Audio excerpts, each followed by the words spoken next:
பயிற்சி அதாவது பிப்ரவரி 28 முதல் மே 31 முதல் சுக்கிர பயிற்சி பலன்களை பார்த்து கொண்டிருக்கின்றோம். சுக்கிரன் நீண்ட நெடிய நாட்கள் உச்சமாக இருக்கின்றது. அப்படி 12ஆம் இடத்தில் உச்சமாக இருக்கிற மேச ராசிக்கு என்ன பலன் என்று பார்க்கணும் நண்பர்களே.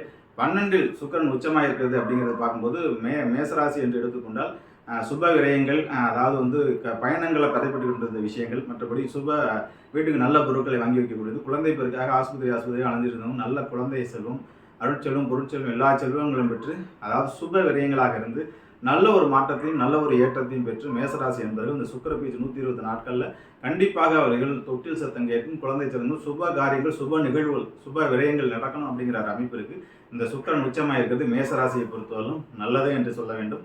மேசராசி நண்பர்கள்லாம் அடுத்த 120 நாள் அடித்து பட்டை கலப்புங்க, தோண்டுபடுத்திருந்தவங்களாம் எழுந்துச்சு ஓட ஆரம்பிச்சிருப்பீங்க. வெளிநாட்டு பயணங்கள், வெளிநாட்டு யுவங்களுக்காக எதிர்பார்த்துட்டு இருந்தவங்களாம் இடப்பெயர்ச்சி அடைவதற்கும் வெளிநாட்டு நோக்கி பயணம் செய்யக்கூடிய வாய்ப்புகள் இருக்குது. ஆகவே மேசராசி அன்பர்கள் காட்டில் மலைதான் என்று சொல்ல வேண்டும்.